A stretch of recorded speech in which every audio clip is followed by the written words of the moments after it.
Welcome back to the Poor Proles Almanac. This is Andy, and today we're continuing our content on the chinkapin. In this episode, we're talking specifically about the Ozark chinkapin. Now, if you're not familiar with this variety of chinkapin, it was once considered the tree variety of chinkapin, which is closely related to the American chestnut. Today, we're joined by Steve Bost, the president and founder of the Ozark Chinkapin Foundation. We chat about the complex history of this plant, the research and breeding work they're doing, and so much more. Take a listen, and if you're looking for more information, go check out the show's notes and the corresponding prior episode, as well as the Substack article, where you can learn a whole lot more about this unique tree. Now, let's get into it. Steve, thanks so much for joining us. Tell us a little bit about your work and a bit about the origins of the Ozark Chinkapin Foundation.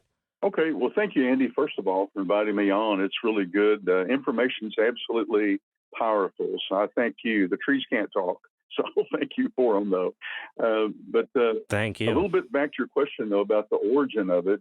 Ozark Chinkapin has been around. If you go by the DNA tests that are being done, all of them keep pointing the same way, that it's not the relic American chestnut species that's oldest. It's the Ozark chinkapin. The range of it was widespread. It thrived in really well-drained areas, whether it be rocky or sandy soil, all the way from East Texas and Oklahoma and even Kansas, all the way across, even to Illinois. I think that's where you're at, correct? I'm out in New England, but I know it's been found in Delaware, which we can talk about in a little bit. Yes, and so they extend all the way out to the Atlantic coast.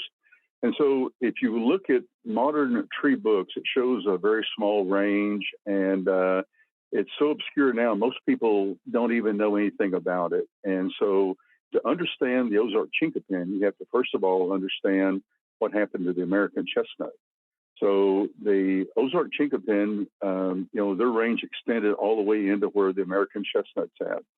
And so, we've got, some people say 3.7 or 4 billion American chestnuts were killed from the chestnut blight, Cryphonectria parasitica that came from, the Orient. And so as it spread and killed the trees, there's places where you have American chestnut, and there are also naturally occurring Ozark chinkapin trees. And some people get hung up on the name, and basically, to make it easier, if you look what they were saying over 100 years ago, they said there are chinkapin bushes and there are chinkapin trees. And so further east you are, they probably weren't quite as abundant, but they were actually there. And so as the blight spread further to the west, it also was killing the Ozark chinkapins. And it would wind up reaching probably the western part of the range in Texas and Oklahoma by, the 1960s. And so it just decimated them. And so what was once a very important tree, and more so here in the Ozarks, we don't have natural occurring American chestnut here west of the Mississippi River. And we have the Ozark chinkapin. And so they were a lot more abundant and probably more widespread and much more common here. But if you talk to people today, they don't understand what you're talking about. And so we had to do a lot to, actually prove it, with historic records and old newspaper articles from, all over the native range of the tree. So it's been a lot of work on a lot of different fronts, and we're making some good progress now. So if you fast forward up today, we're dealing with a remnant population scattered, and we're doing a very large DNA and molecular study through Missouri Botanical Garden. And so far I've collected samples from Delaware, Georgia. There's some in Virginia, but I don't have enough time. We've got a short window. And we've got some from Tennessee, Alabama, Mississippi, Louisiana, Texas, Oklahoma, Missouri, Arkansas, all over the native range of the tree. And so I'm really excited about this study. It'll let us know several things. First of all, if there's any foreign castanea actually mixed in with the genetics that we're looking at. And it will also help us about populations that are probably a little bit different because of geographic areas than other chinkapin trees, throughout the native range. Yeah, that's great. It's always really interesting to think about how quickly so many species can get lost just within, the lifespan of a human, right? So we're talking about trees that were very common on the landscape 75, 100 years ago. And within a generation, 2 generations, they've basically become this thing that for folks like yourself, you have to tell people that they were once here, despite them being so common, and that's really frightening in a lot of ways. But also, like it does speak to how the way the ecosystem evolves in a scale that is so difficult for us as humans to really fully appreciate and understand. I mean, I don't know about where you are, but where I am, we have like I'm sure you have the same issue of invasives. Oh, yeah. And a lot of those species have become so normalized that people don't realize what's missing, what's lost because of those invasive species just moving in and displacing everything else. Now, the Ozark Chinkapin Foundation doesn't just do research in this very scientific way. You guys also have a lot of applied science that you do, looking at the ways these trees have been used historically, and I'm assuming also in some ways using them as an analog for how the American chestnut was also used. I know you guys do like bow making, or have at least tried doing bow making and making bowls and all these other things that you need big trees to exist to do it. And if there's a big American chestnut, you're not going to cut it down to make a bow. You know what I mean? Exactly. I don't know if you could speak a little bit about that before we kind of get into some of the more nuanced stuff about these trees. You bring up a couple really insightful things going on that we have to deal with. And, you go back in time, 3 or 4 decades, the problem with the invasives is not like it is now. And I've worked just a little over 26 years with Missouri State Parks. And of the last, I guess, 4 years or so there, my marching orders, 20 hours of my 40-hour work week, was get rid of invasives. And, when you're dealing with invasives, they have the advantage of, they green up sooner, they stay green longer, and they're pushing our natives out of the way. And whenever you go into an area that's overrun with non-natives and you clear them out, you see some pretty amazing things happen. As long as you can keep those invasives out in a short period of time, you see things like insects you've never seen before show up, because now there are native plants, there's native wildflowers and different grasses that pop up. And then there's a whole plethora of insects and birds and amphibians that depend on those and evolve with the native species. In fact, they did one study in Missouri here a few years back, and you're probably familiar with bush honeysuckle. Mm-hmm. Okay. Yep. So they found out that, it actually takes over a forest, and you can look out through, it's all through the lower canopy. And, there's talk that they even emit a chemical that will keep other plants that are native from growing. So when you remove those, there's nothing there. Well, they found out that the red berries, because the natives aren't there, like a lot of our native, like wild cherry or the grapes, or spice bush. So now there's the red berries off these invasive plants, off this bush honeysuckle. So a lot of woodpeckers and birds like cedar waxwings eat so much of those berries, it actually changes the color of their plumage. So guess what? The females don't want to mate with them because they aren't the right color. So color for birds, they're real focused on specific colors.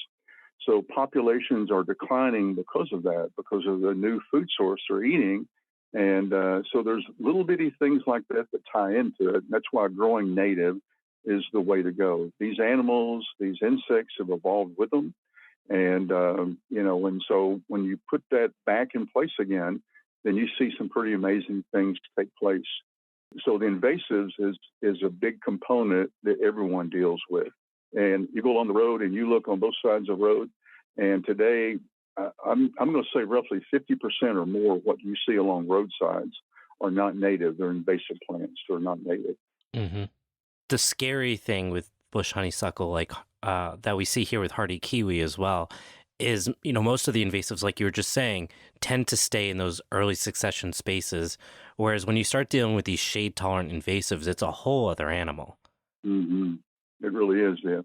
Because usually it's like, well, bring in the natives, they can crowd them out. And otherwise, when you can't crowd them out, it becomes a totally different battle. Yeah.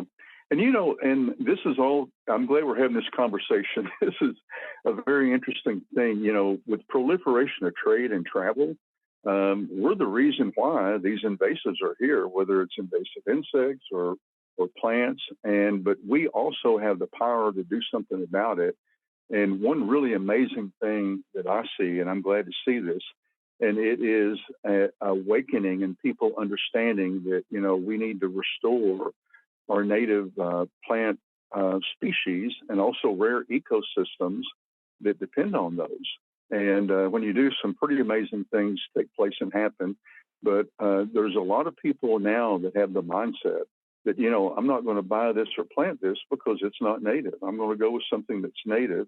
And so that mindset is really important, I think, in overcoming the return of any species and bringing it back. Yeah, for sure. Now, the Ozark chinkapin is, while I was saying earlier, in a lot of ways, it does fulfill in an ecosystem a lot of things the chestnut might, because they're so closely related in terms of what they can support for pollinators and caterpillars and so on. What's really interesting is that, as you said before, they tend to occupy a slightly different place in the landscape and have always kind of existed kind of on the periphery of the forest in those drier settings. So it's in that unique kind of like post oak, white oak, drier, area where there's not as much competition, diversity, and so on. And I feel like that's probably something that's going to benefit the tree in the long run with climate change and all the things that are happening right now with our the climate, the weather patterns, all these things that just seem to be rapidly shifting. Even with our best models, it doesn't seem like we're able to fully capture what's happening. And, you see these charts that'll say, in 50 years, the Northeast is going to be wetter, it's going to be warmer. And, up until this year, we've had drought for the last 3 or 4 years. So even if on a longer scale it is wetter, that is not a consistent thing where it's wetter every year or every month or anything like that. So having these trees that can handle these bigger extremes, I think, is going to be more and more valuable moving forward. Yes, good point. Yeah. And who knows what we're in for? No doubt about it. We affect the world around us. And then sometimes Mother Nature comes in and you'll have a mini ice age. I mean, it happened in 1816, no summer. And so it snowed in June, July, and August, and in parts of the U.S. So sometimes Mother Nature reminds us that we don't have all the control we think we do sometimes. But yeah, and it's something to be aware of, and it's something that that we need to and be mindful of. And but at the same time, too, though, with something like this, you have to move forward. If you look in areas of the range of this tree just this year, down in Texas, Louisiana, southern Arkansas, Mississippi, and Alabama, and even parts of Georgia, we've got some places where we're having, like down in southern Mississippi, where there are even, oaks and pines and even hickories dying. And I just talked to a gentleman yesterday, and he told me that in Texas, this was the driest year, at least for them, that he had seen since 1957. And so, we could talk a lot on that whole topic, but you're exactly right, though. So. Yeah, the chinkapin, I think, is going to be more and more important. These trees that can handle those kinds of conditions. I'm curious. So you've been doing a lot of research on the chinkapin, obviously looking for the Ozark. But historically speaking, if you look at like older documentation from colonists up until about the 18th, early 19th century, there had been, I believe, depending on where you looked, between like 7 and 9 different chinkapins that were identified, and then later on they all became part of one chinkapin, and now they're realizing that there was actually some understanding that there are these different varieties. Now, with all the knowledge that you have and experience you have, right now there's 3-ish, if you recognize the Alabama chinkapin. I'm curious about your thoughts, if there's more, or if there's more nuance to even the Ozark itself. Mhm. So yeah, let us know what you think. Well, at one time, I believe they had as many as 12 different varieties. And again, to make it easier, I don't get real hung up on that. I go back in time, the way they used to talk about them. They said there's a chinkapin bush, and then there's a chinkapin tree. And an old book from 1908 actually had a picture, and it talks about the chinkapin being a bush. And it says, however, sometimes they can attain heights around 60 to 70 feet tall. They had a picture of them in this book, which is rare for the turn of the century. And they went on to say that, usually they make a bush. As time goes on, we're able to look at more and more markers. It changes what we know about them. And to summarize this whole conversation we're having about this, my daughter hit it really good. She does our website. She does our blight testing. And she's a real good researcher. And she said something really profound. She said, the only thing that has changed about the Ozark chinkapin tree is our understanding of it. It's always been the same. And with this study that we're doing, we'll get more information about them that'll help us. And so as far as trying to dissect them, I got in some samples just here recently from Georgia. And there's a lot more mixing, it seems like, the further east you go, of foreign castanea, whether it be European chestnut or Chinese chestnut or even Japanese. And clearly what I got that they thought was an Ozark was a Chinese, or at least it had some mixing in it. And you run into that. If you look at old articles from the 1930s and 40s, when the chestnut was declining, they talk about different imports that they have, like, no worries about it. We've got you covered. We have Chinese chestnuts that'll make large nuts just like the American chestnut will. So there's a lot of people that are actually planting those, trying to, in some way deal with the loss of the American chestnut. And then as the blight moves further west, you see a similar thing happen, not on such a wide scale, but you see it take place on the west side of the Mississippi River as well, too. And so it's just people, well-intentioned, trying to do something to make a difference. That's not what we're doing today, though, but we have to deal with it. We have to keep our radar open. And when we have studies done, whether it be a molecular study or DNA study, and try to glean from that information, well, is this pure? Is there any foreign castanea in it? And so what we're trying to do is make sure that we're, number one, making sure it's North American. And there may be some natural admixing going on. That's not hybridization. That's where you'd have the same common parent that may be thousands of years ago. And so we're real sensitive to geographic areas, trying to make sure as much as we can that we restore something that actually came from that area. Yeah, it didn't even occur to me that you'd have that mixing like you do with American chestnut, trying to save the American chestnut or replace the American chestnut or hybridize the American chestnut to be more resistant, and what the consequences could be for the chinkapin didn't even occur to me. But yeah, that's a big deal, and it makes sense that it was primarily the East Coast where those efforts were mostly driven by researchers on the East Coast. Yeah, also the blight first showed up and was noticed too. And I think now it's even before the Bronx Zoo in 1904. They're thinking it could be here as late as the 1800s, but it was not noticed until then. That would make sense. I mean, there's so much travel happening in the late 19th century. I mean, it was bound to come one time or another. There's no way around that, unfortunately, I think. And now we're experiencing it with basically all of our keystone species. I mean, you name a keystone tree and it's got some kind of major issue to deal with, whether it's beach or, you go through the list, unfortunately.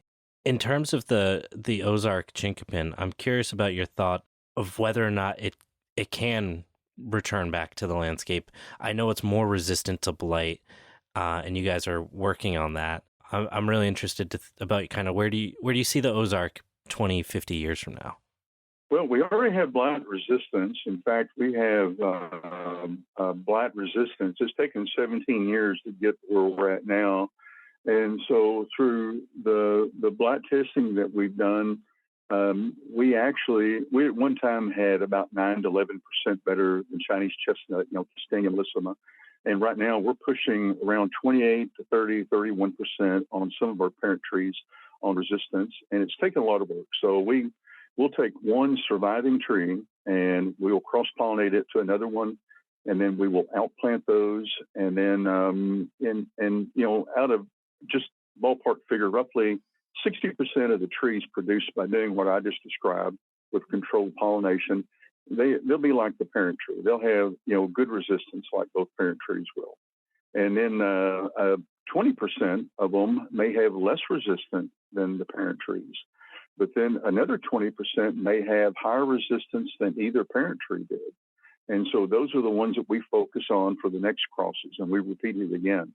And so, we've got some trees, 2.5, 3 years, we start getting nuts off of them. And these things sometimes will grow very quickly, depending on the habitat where we put them at. Some of them may only grow a few inches or a foot. Some will grow 2 or 3 foot in 1 year. Some of them, with just a little bit of care, will grow 4 feet or even 5. And some of them, the second year, they'll make pollen. Third year, they'll make nuts. And not all of them do that, but some of them will. Sure. And so that turnaround really helps us. So what we look at is, and kind of going back to our earlier conversation, we've got blight resistance now. So the next big one that we're really focusing on with all these droughts that we've been dealing with is trees that have greater drought tolerance. That's the next big thing we're working on now. So we've been doing experiments and we've been not watering trees on some of these restoration and research plantings that we're doing to see what happens. That's awesome. And we've had some surprises. We've had some trees die, and some of them actually thrive and grow better than trees that we're watering. And in fact, right now as we speak, we've got at Hobbs State Park, which is in Arkansas, the naturalists there, Steve Churchill, and the volunteers, give a shout out to them. We had a drought-killed tree, and they're actually carefully doing like an archaeological dig, excavating all the roots. And they're finding out some pretty amazing things about how these things can survive drought. We don't have all the end results on it right now, but it's pretty amazing information they're coming across. It's never been published or found out before. And so little things like that, knowing about the trees, helps us be more successful about trying to bring them back. And in our breeding program, we look for, number one is highest blight resistance.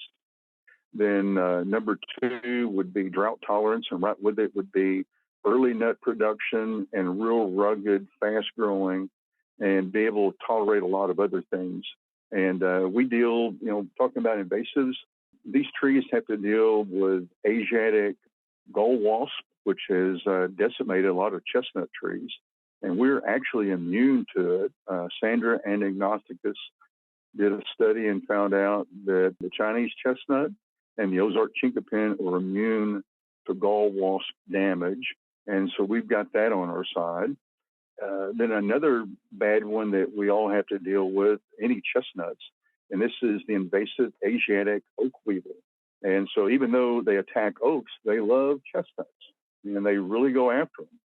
So when we plant these trees and put them in wild settings, it's real minimal care given. We want them to be able to make it on. And we found out that once the trees get roughly 10 feet tall, there's no problem with the Asiatic oak weevils eating the leaves. We found out we've got a helper we didn't know we've got. That's awesome. I'm really shocked that the Ozarks produce nuts in 2 years, given that they don't have that bushy shape. Let me go a little bit. I was going to ask you who the helper was. The helper that we have are neotropical birds, particularly the northern parula. They will actually glean every insect off the leaves of Ozark chinkapins from about 10 feet up. And so it's incredible, when you bring something back. So these are a boon for a lot of populations of birds like neotropicals and particularly whippoorwills as well. So just another little thing we found out in the last couple of years. Yeah, that really points to the fact that when we lose trees that long ago, like the American chestnut, or really chestnuts in general from the landscape, we don't really fully have a full picture of how the ecosystem worked before those trees were gone. Like, we have very rough, descriptions and things like that, but we didn't have the resources to fully catalog things the way we can today. So it's going to be really interesting to see what comes out of, reintroducing these trees back into the landscape. Hey, we're taking a quick break in the episode to remind you that you can get a whole lot more information from poorproles.com. On our website, we have access to our supplemental reader for the podcast, which provides more depth and context as well as thorough citations for all of the stuff we talk about in the show. You can also sign up for our newsletter, which updates you about limited releases, such as various nursery stock that we sometimes sell through the Poor Proles website, as well as updates about new merch that we have. You can also support the show through that website, poorproles.com, where you have access to our Patreon and our Substack to get early releases for articles and episodes. Now, if you enjoy the show and are just looking for even more audio content, go check out Tomorrow Today, which just wrapped up season 1, or tune into the Gastropocene, which is a project of myself and Dr. Aisha Khan to discuss the way our diets have driven the Anthropocene and what it looks like to use our diets for good. Now, back to the show. We may never know. I've got a picture of John James Audubon painted in 1800s, sometime before 1850. And he's got a yellow throat warbler in a chinkapin tree. And I've got a picture that we took actually this spring, I guess in May, of one today and one. So it's kind of like the return. And interestingly, too, talking about all this stuff, there was a bee that was thought extinct that was tied into the American chestnut. Andrena reni, I may not be saying the scientific nomenclature correctly, but anyhow, this bee had not been seen since the loss pretty much of the American chestnut.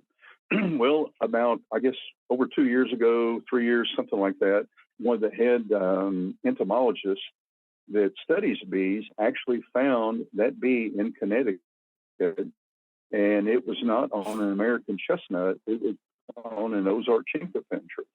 And they thought this thing was gone. And so we had again, it wasn't documented, but this was one that was. And then there's a butterfly called the King's hairstreak butterfly. And I don't know, there may be 30, give or take, samples of those found since the loss of the American chestnut.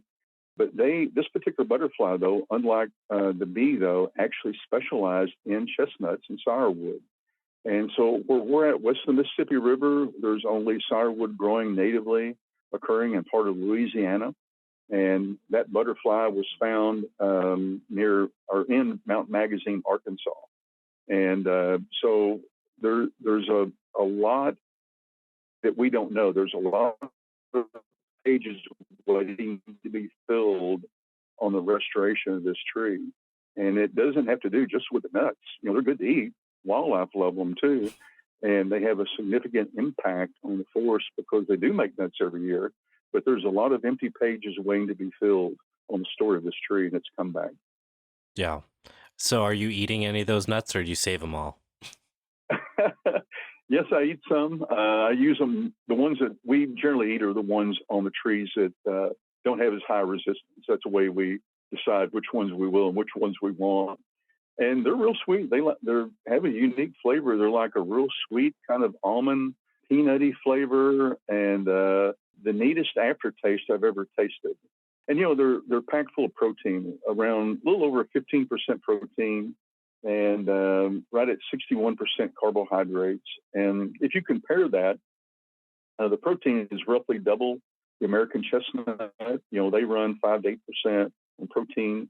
And then very sweet, yeah, and real sweet. And then so the oaks, most of those run in the 4% on protein. So you're looking at a nut that is making over 3 times the protein of white oak acorn, and so that's pretty significant. Yeah, that's pretty similar to I think like a hickory, but also it's much easier to process. Is there any difference in flavor profile between the Ozark and the Allegheny? Both of those are really sweet. I can't tell much of a difference in them. I've read before that the Allegheny are sweeter. I've eaten a lot more of the Ozark, so I don't have a real good handle on that one. Here in Missouri, we don't have any natural occurring Allegheny chinkapins here. It's a little bit different where you're at. You got to get further down into Arkansas and, to find the upland Allegheny. But there's a second variety of Allegheny, Castanea pumila, that's a coastal variety. It thrives better on wetter areas from like Texas coast all the way down to Florida and all the way up to New Jersey. And I've eaten a few of them, but not many, not enough to really get a good answer for you on that. But I know they're definitely good too, the ones I've eaten. Yeah, I was always curious. I've had a couple. I've ordered them because I've never found any wild chinkapins around here. They're very, very rare in New England, other than the ones you plant. Yeah. Yeah, I've had the profile that you described is very similar to how I would describe them. So I was just curious if maybe you Yeah. could, if there was a nuance to them, if you could describe them, because if you've had them, you're probably a handful of people that have had both of them and knew that they were from different cultivars. So that would be an interesting comparison. Yeah, that is. Yeah. Yeah. So one thing I wanted to talk to you about is this really interesting report of historical Ozark chinkapins in Delaware, and kind of not just like the fact that they were found and that there's this evidence of them having been there for a while and like way outside of the, as you said, the historical range of the Ozark, or at least how we think of the historical range of the Ozark, but also like the implications it has that a tree was moved that far from its, again, that natural habitat origin, whatever you want to call it. Hmm. From what I've heard, and this is through folks I know that know people, you did go up to Delaware, or at least you were invited up there. I'm not sure if you've been there. I don't know if you could talk about that a little bit. Yeah, I had to cancel one of my trips out east, and I've been in conversations with folks all over the eastern U.S.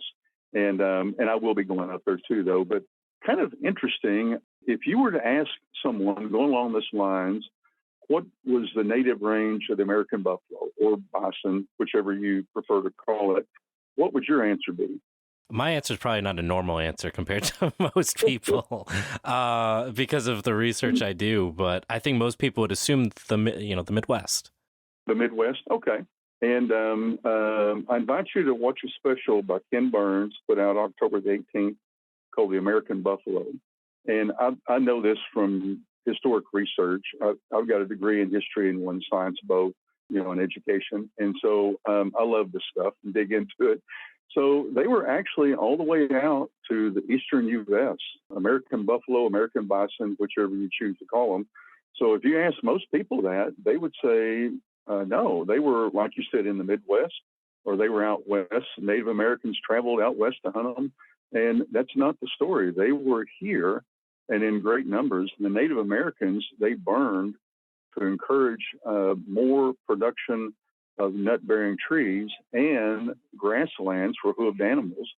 And so in archaeological digs, they see this, and the evidence is there. And so the reason I use the American buffalo as a comparison, the Ozark chinkapin's about the same way too. So it may well be that that's not a population separated from the rest of them.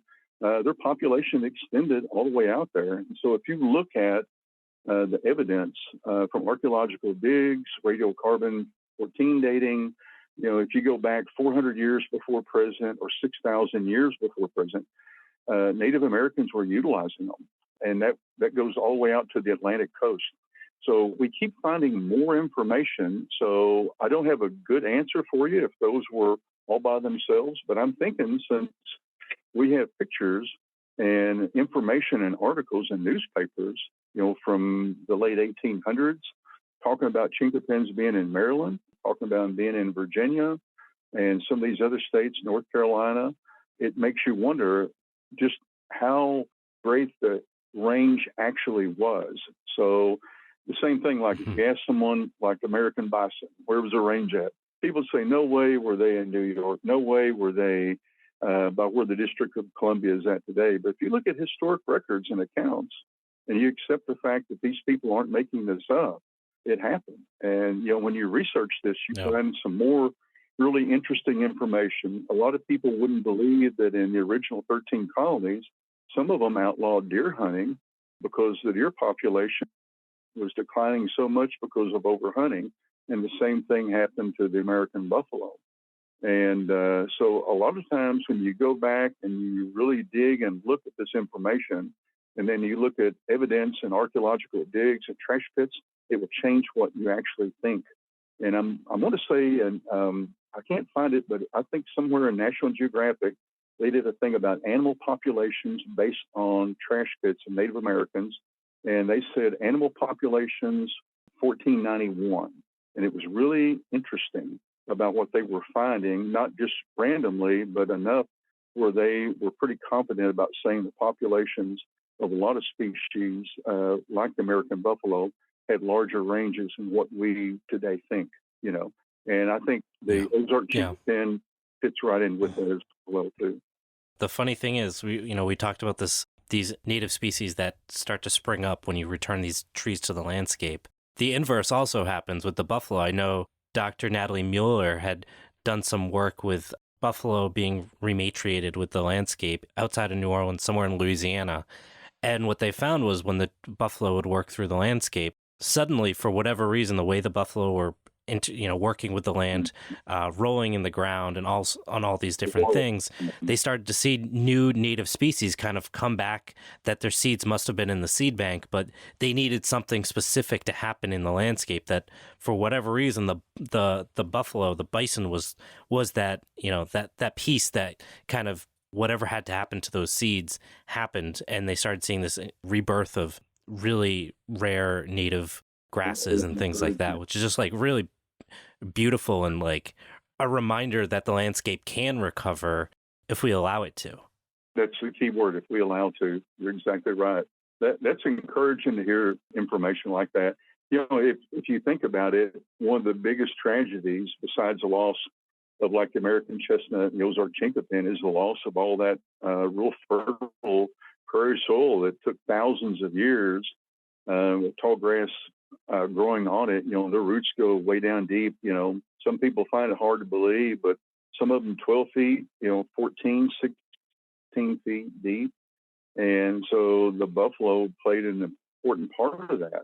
And so it didn't matter if you had a burn, if you had freeze, whatever it was, that real deep root base, they would survive those droughts and they would come back. So along we come, in the 1900s, we plow everything up, destroy the prairie sod, and basically destroy all but just less than 100 wild roaming buffalo. And then along comes drought, and then we plant wheat on the ground and corn, and it blows away all that topsoil. And so, if you talk to people that went through the Dust Bowl era in the 30s, it was incredible about how much damage was done. And that soil is never, it's never grown back. It's gone. But it's up to us. Like you said, we can actually do something today to restore that and make a big difference in it. And it's encouraging when I hear stories like what you talked about, the reintroduction of them. And I know Native Americans are going in and they're actually reintroducing buffalo to their different reservation lands. And, at one time it was an important food source for them. And for thousands of years this happened. And they coexisted with it and cohabitated with it. And I think there's a big lesson for us to learn from Native Americans. They were in the business of doing conservation burns long before we got the bright idea. And they coexisted and then overutilized populations. And so a lot to be learned there from it. And we work with the Cherokee Nation and, on restoration. They do a lot of work on ethnobotany, plants that were one time important to the Cherokee Nation. And it's really inspiring and encouraging to see them bring back these native plants like the Ozark chinkapin. And they had many names for that tree. One name that they have for it is the bread tree, because they would crush up the nuts and make like a high protein type of flour with it, to cook with. And so it's encouraging to see all this happen. Yeah, I much like when we started talking, I do feel similarly that we're kind of at the early stages of relearning how to respect and care about our landscape.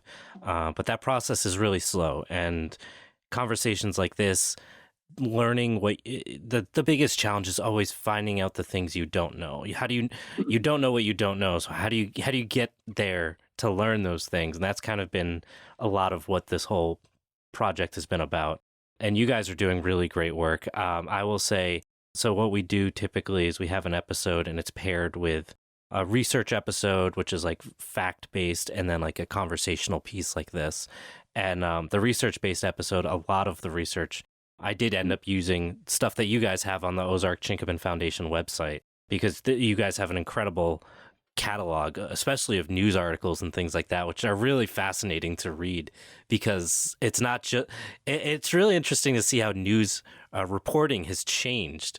And it doesn't become or it becomes very obvious when you start reading these old newspapers that'll have a one paragraph about a tree and the way they describe the tree. It like, you can't read it and not smile when you see those types of things. And that is the only thing I'm going to give to the audience so that they have to go to the Ozark Chinkapin Foundation website because it's really cool. Yeah, it's we have one of our board members that will type in, and you're in which state right now? I'm in Massachusetts. Okay, Massachusetts. Okay, very good. He will take a state like Massachusetts and type in Chinkapin and let it scan back and see what he can find in it. And we glean all kinds of really good information. I love it, really surprising. But if you want to get something done, though, take a lot of different people, like working on this tree, to give you an example, that have a resolve to bring this tree back. You know, they've heard stories about it, they've seen it, they know, and you can't put a price of money on it. And you have the different backgrounds of people that are involved in it, looking at it from different angles and different ideas.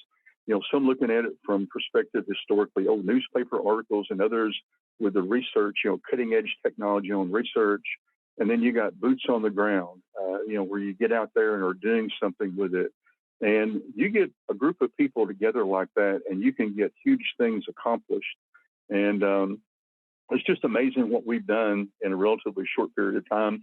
And on the science part of it, just the cutting edge technology we're doing with the black testing has pushed us ahead easily 10 years and maybe even 15 years from the old way that we're going to do it. So we are way, way ahead of where I thought we'd even be at this time. And so it's really, really a good thing to do it. And then on the other side of the coin, too, something else that's happening that I'm really glad to see. I just came back from a program that was done, and it was a forest walk where they had different characters along the way dressed in costumes like Blight and like a chinkapin tree and a squirrel and a woodpecker and even someone from the past. And along the way, I was amazed at the 5 and 6-year-old, 8-year-old children that understood completely about what this meant and how important it was. And so it's really inspiring to see younger people really involved in this effort and volunteering, wanting to make a difference in it.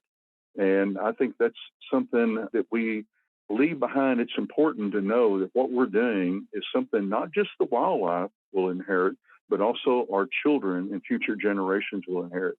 And so when you have something like that going on, it strengthens your resolve about what we're actually trying to do and bring back. Absolutely. And I think this pulls back into the Ozark Chinkapin Foundation, what you guys are doing. And I will plug that I am a member donor to the Ozark Chinkapin Foundation. One of the cool things is that you guys are a nonprofit, so it is tax deductible for people that are interested in listening and want to donate. And also, you guys, and I haven't gotten mine yet, but you also give away Ozark Chinkapin nuts. Yes, so I don't know if you could talk a little bit about that. Yeah. So what we do, we're not in the business of trying to make money. We're in the business to try to restore a species, but we need the money desperately. But what we're trying to do, it's the world we live in, is make it affordable. So when you join, you spent $30 unless you decide to donate more. And we usually give 5 seed out to people that, and there's no guarantees, but they came from parents that tested really good blight resistance. And so, you know, you could have some that are even better than the parents. It could be some less. It could be about the same. And so these are ones that we have field tested. They're rugged. They're survivors. And so we're trying to allow people on their own. And it's interesting because we work with agencies like U.S. Forest Service, like departments of agriculture. We work with universities. We work with different other organizations, you know, Cherokee Nation, National Park Service. I was out planting trees with them on November 1. And so we work with all these different agencies, but it is people like you and people that have maybe a backyard, a back 40, or they have some other wild property. And if they have suitable habitat and they want to try to grow them, then we encourage them to do it. We're trying to make it easy for them to do it. At just $30, you get 5 seed, and we're going to have our first price increase we've ever had probably at the beginning of the new year. We've held the prices down, but shipping keeps going up, and we use that money to help us perpetuate our work, and that's what we go by in donations. And like you said, we're a nonprofit. So when somebody donates to us, it goes directly to this. We have no rent. We have no electric bills, no heating bills. We all donate our effort from where we live at. We spend money on gas and rebar and grow tubes, and we do research and testing, and everything goes directly into that. And we try to be real resourceful with our money and our time. And by all means, though, we appreciate donations, but these seed, though, are a way of people to actually do their own restoration. And sometimes we have people say, well, we don't want seed, but we want to make a donation to try to help you. And there's something for everyone. Some people, just by telling other people about it, can make a difference. Some people we've had say, well, I want to make a bigger donation to make a difference. Or some people can say, well, I want to volunteer and help. I want to help you find trees. I want to help you water them. I want to go in Massachusetts and I want to look for trees. I think I may know where there's some at. Everyone can make a difference in this. And at the same time, too, you're not just bringing back a species, you're also returning a rare ecosystem, that's been missing for, anywhere from 60 to maybe 120 years or more. And so everybody can be a part of it. And I appreciate that plug on it. And but it takes all of us working together. It may be somebody that just looks at maybe historic records of surveys and say, hey, you know what? When they first surveyed this part of Massachusetts, we had species here that aren't here now. I see where beech trees were here. Well, guess what? 94% of them are gone now. Or they may say, well, we had certain species of pine or any number of things. And so knowing that they were there at one time helps us. And it helps you understand what was it like before, that we changed everything. And we actually have. And so, but we do have the ability to go in and work with each other and try to reverse some of this before it's too late. And some species we're teetering on the edge right now. So there's a sense of urgency, especially with what we're doing with the Ozark chinkapin. We're losing trees every year, remnants of them. And even though we're restoring them, we're still losing more than we're restoring back. And so there's that thing that we've got to do what we can. And sadly, there's some trees we didn't get to in time to save the genetics on them. And so that's what we're trying to do, is find these rare surviving trees, whether they be in New England or North Florida or wherever they may be at, or in Indiana or Illinois, it doesn't matter. And they're still out there. We've got historic records of them all the way across to the Atlantic Ocean. And just because we don't see them today, it's like the American buffalo. That doesn't mean they weren't here at one time. You have to kind of think of it in those terms. Steve, this has been really insightful. I'm really hopeful for the work you guys are doing. I think the more people that know about the Ozark chinkapin, the better we're all going to be. Yeah. So I appreciate the work you're doing, and hopefully everyone listening also goes and checks out your website. All the website information can be found in our show's notes, so if people want to go check out the Ozark Chinkapin Foundation, the link is in our show notes. Go donate to them. They're doing good work. Steve, this has been great. Thank you so much for coming on. Okay. If I could say one last word, I'm just the leader of the group, but we've had so many people like our board directors and volunteers, and even people years ago like the LED Foundation in Missouri that believed in what we were doing and supplied the land to help us do this restoration work. So it's a pleasure talking to all of you, and thank you. And thanks for being part of the restoration, but spreading the word.